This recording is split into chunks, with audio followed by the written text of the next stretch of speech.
ఏమిటలా చూస్తున్నావు? అక్కర్లేదని విశ్లేషణ కన్నా మళ్ళీ ఎందుకు బాగు చేస్తున్నానా?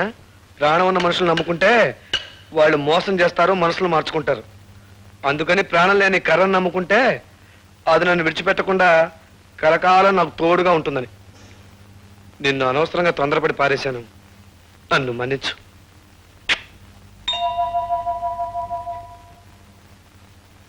నిద్రమోహమా, కొంచెం అన్నం పెట్టు, ఆకలి మండిపోతుంది. ధర్మపత్ని, ఏంటిది తలుపులేమో బార్లా తెరిచిపెట్టారు, అమ్మవారి గుడిలాగా. మనుషులు చూస్తే ఒక్కరు కనిపించారు, ఎక్కడ తెచ్చారు? ఈ కుంటాడైనా ఇంట్లో పడి ఉండొచ్చు కదా, ఈడు షికారుకి వెళ్ళి అంటున్నాడు పెద్ద. అబ్బో, మా నిద్రమోహం స్నానం కూడా చేస్తుంది. ఎంత పెళ్ళమైనా ఒక్కసారి చూద్దాం.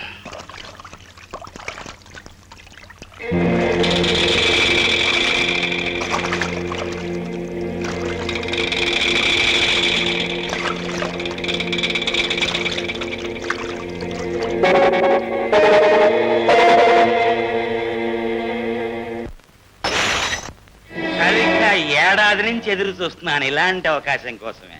నా ఏకవర్ష ప్రణాళిక ఇవాళకి నెరవేరబోతోంది. ఇదిగా కాసేపు నువ్వు నీ కుంటి మొగుణ్ణి, నేను నా నిద్రమోహం పెళ్ళాన్ని మర్చిపోయి హాయిగా కులాసాగా గడుపుదాం రా.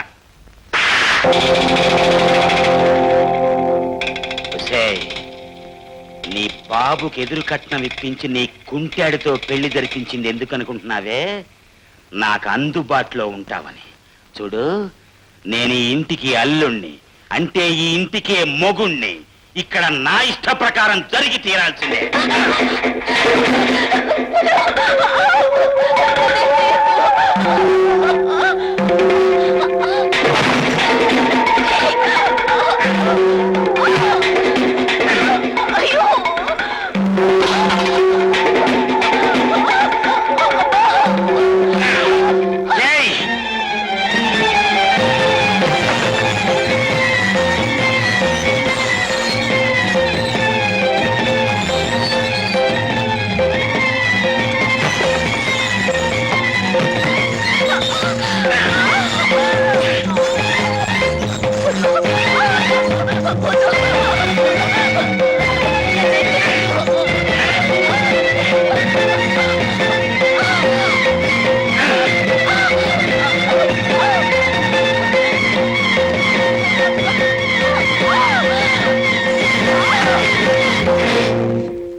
నువ్వొక మనిషివా?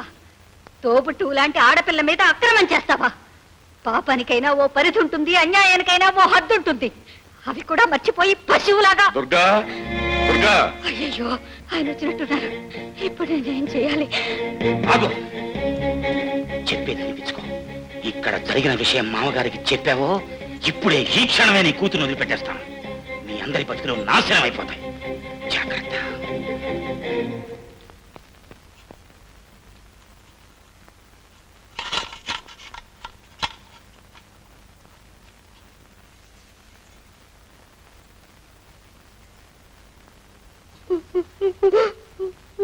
ఎందుకు ఏడుస్తున్నావు అమ్మా? ఏం జరిగింది? మావయ్య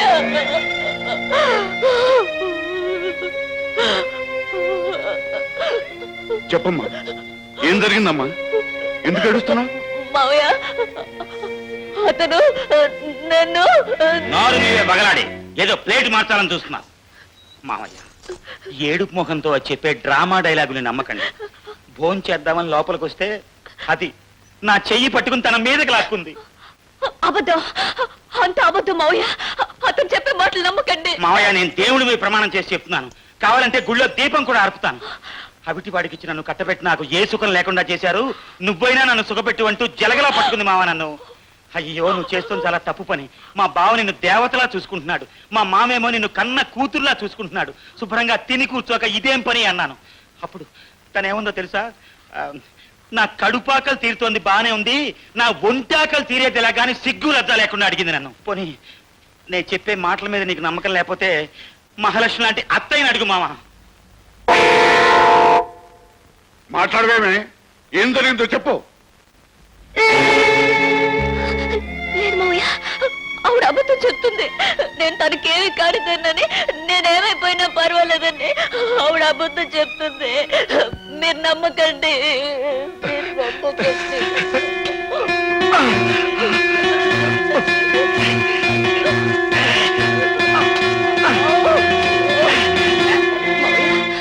పేగు తెచ్చుకుని రక్తం పంచుకు పుట్టిన కూతురు కాపురు నిలబెట్టుకోవాలని అత్తయ్య అబద్ధం చెప్తుంది. నేను అలాంటి దాన్ని కాదు. నన్ను నమ్మండి మావయ్య, నన్ను నమ్మండి.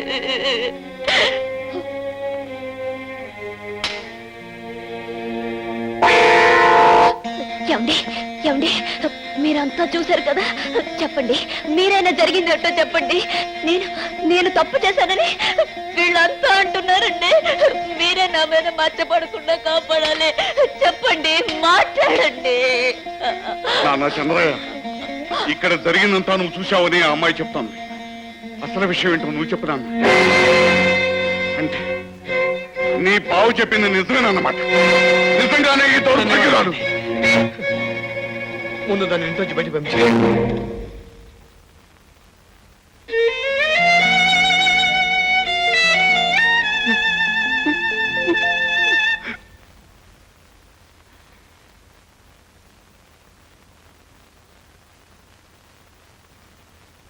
నీచురాల పవిత్ర అని నీ పేరు విని ఎంతో పవిత్రురాలు అని మోసపోయి లేనింటి పిల్లవైన నిన్ను నా కన్న తండ్రి లాంటి కొడుకిచ్చి పెళ్లి చేసి నా తల్లిలాగా చూసుకున్నాను. కళంకమైన నీ జీవితాన్ని మా ఇంట్లో గడుపుతూ మా అందరికీ కళంకం తీసుకురావద్దు. మెడబెట్టి బయటికంటే పరిస్థితి మాకు కల్పించకుండా తక్షణం ఇంట్లోంచి వెళ్తాం.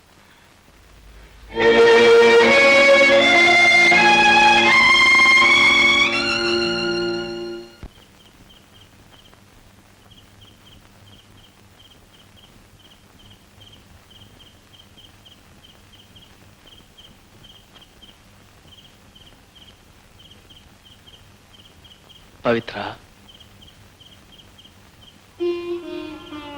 ఇప్పుడు ఏం చేయాలనుకుంటున్నావు? చెడిపోయిందనే ముద్రతో పుట్టింటికి వెళ్ళి అవమానాల మధ్య బ్రతకాలనుకుంటున్నావా? లేకపోతే నిప్పుల్లోకి దూకి నీ పవిత్రత నిరూపించుకోవాలనుకుంటున్నావా? నిప్పుల్లోకి నీళ్లలోకి దూకి నా పవిత్రత ఎవరికి నిరూపించాలి? కళ్ళారా నిజాన్ని చూసి కూడా కట్టుకున్న మొగుడే అబద్ధం చెప్పి నన్ను పతిత అన్న తర్వాత ఇంకా నా పాతివృత్యాన్ని ఎవరి కోసం నిరూపించాలి? తాళి కట్టిన ఆయనే. ఇంకా వాణ్ణి నీ మొగుడనే అనుకుంటున్నావా? నేను తలుచుకుంటే నిన్ను నీతి మాలింది అన్న వాళ్ళందరి చేత నిప్పు లాంటి దాన్ని మనం ఒప్పించగలం. కాకపోతే నువ్వెవడవరా అని నన్ను అడిగితే నీ మీద పడిన కొత్త మరక చెరపకపోగా మన మధ్య ఉన్న పాత కథ బయటపడుతుందేమోనని భయపడుతున్నాను. బయటపడితే మాత్రం ఏముంది? బయటపడినా పర్వాలేదని ఒక్క మొక్క చెప్పు చాలు. వాళ్ళందరినీ ముక్కలు ముక్కలు చేసి నీ కాళ్ళ దగ్గర పడేస్తాను. నువ్వు నరికి చంపాల్సింది వాళ్ళని కాదు, నన్ను. నా చుట్టూ ఆశలు అల్లుకున్న నీ మనసుని నిర్దాక్షిణంగా ముక్కలు ముక్కలు చేసిన పాపిష్టి దాన్ని. నాకు చావే తగిన శిక్ష. అందుకే నీ చేతులతోనే నన్ను చంపేకిష్టయ్యా. అప్పుడే నేను చేసిన పాపానికి పరిహారం ఉంటుంది. నన్ను చంపే కిష్టయ్య, నన్ను చంపే. పవిత్ర, చావు కష్టాలకు పరిష్కారం కాదు. ఇప్పుడు నువ్వు అనాథవే, నేను అనాథనే. అలాంటప్పుడు మనిద్దరం కలిసి బతకడం నేరం కాదు. ఇంకా నువ్వు ఈ లోకానికి భయపడి చావునే కోరుకుంటే కనీసం ఆ చావునైనా నీతో పంచుకునే అదృష్టాన్ని కలిగించు. ఇంకో గంటలో పట్నం వెళ్ళే రైలు వస్తుంది. ఇద్దరికి టిక్కెట్లు తీసుకుని నేను స్టేషన్లో ఎదురు చూస్తూ ఉంటాను. నువ్వు నిండు మనసుతో నాతో రాదలుచుకుంటే వచ్చేసాయి. నీకోసమే ఎదురు చూస్తూ ఉంటాను. లేదంటే ఈ జన్మకిక లేననుకో.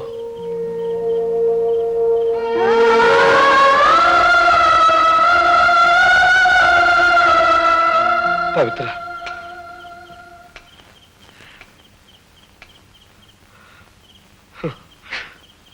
నా మొహం కూడా చూడటానికి నీకు అసహ్యంగా ఉంది కదా. పవిత్ర, ఇదిగో బ్యాట్ లైట్. స్టేషన్కి వెళ్ళే దారంతా చీకటి. దారిలో పురుగు పుట్ర ఉండొచ్చు. జాగ్రత్తగా చూసుకుంటా ఇల్లు. నిన్ను కన్నవారింటికి వెళ్ళమంటలేదు, కావాల్సిన వాళ్ళకి దగ్గరికి వెళ్ళమంటున్నాను. నీకోసం ఎదురు చూసే కిష్టయ్యని కలిసి మీరిద్దరు కలకాలం హాయిగా ఉండమని కోరుకుంటున్నాను. నాకు ఇదంతా ఎలా తెలిసిందనే? తెలిసింది కాబట్టే మీ ఇద్దరిని కలపాలనుకున్నాను. అందుకే అందరి ముందు నేను బయటికి పంపించేయమన్నాను.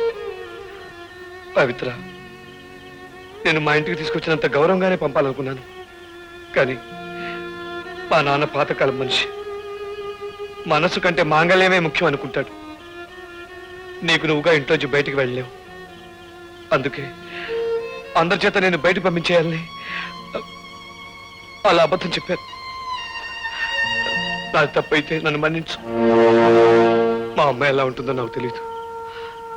నేను పసాడిగా ఉన్నప్పుడే చచ్చిపోయింది. కానీ ఎందుకో నాకు అప్పుడు ఏడుపే రాలేదు. కానీ ఇప్పుడు నువ్వు కాదనుకుని వెళ్ళిపోతుంటే మాత్రం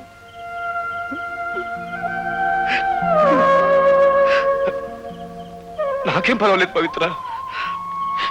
ఆ నాన్న బతుకున్నంత కాలం అంతా ప్రేమతో కాకపోయినా భయంతోనైనా బాగానే చూస్తారు. కానీ ఆయన పోయాకే అంతా చేరి నేను అవిటి వెదవనని నన్ను బయటికి వెళ్ళేస్తారు. ఒకవేళ అలా జరిగితే అప్పుడు మీ ఇల్లు వెతుక్కుంటూ వస్తాను. వస్తే పాత బంధంతో వచ్చానని మాత్రం అనుకోకు. దిక్కు లేక ఒక అవిటివాడు నీ ఆశ్రయం కోసం వచ్చాడని కాస్త దయ చూపించు. నాకు చాలు. వెళ్ళు పవిత్ర, వెళ్ళు.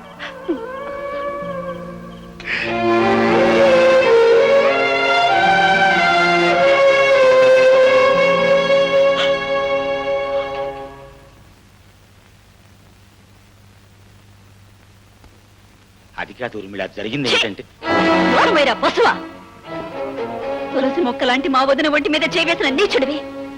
నిన్ను క్షమించడం కూడా తప్పే. ఈ తాళి నా మెడలో ఉంది కనుక తప్పనిసరి మా అమ్మ అబద్ధం ఆడింది. ఈ రోజు నుంచి నువ్వు చచ్చావనుకొని ఈ తాళి నా మెడలో ఉంచుకుని విధాలా బ్రతుకుతాను. పో బయటికి. అది కాదు నేను చెప్పేది. బయటికి.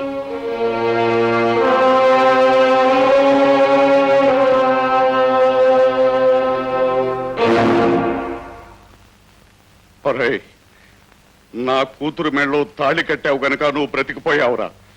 లేకపోతే నిన్ను ముక్కలు ముక్కలుగా నరుకుంటేవండిరా. నీ మూలంగా ఒక మహా ఇల్లాల్ని ఇంట్లోంచి బయటికి పంపేశాను రా.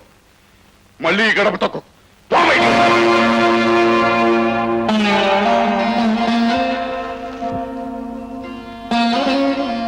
బాబు, ఆ దుర్మార్గుడు మాటలు విని తప్పు చేశాను.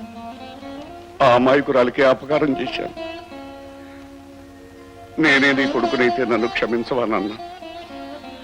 ఇంత జరిగాక ఆ అమ్మాయి మొహం చూడడానికి నాకు సిగ్గుగా ఉంది. నువ్వే వెళ్ళి తీసుకురా బాబు. వెళ్ళు బాబు.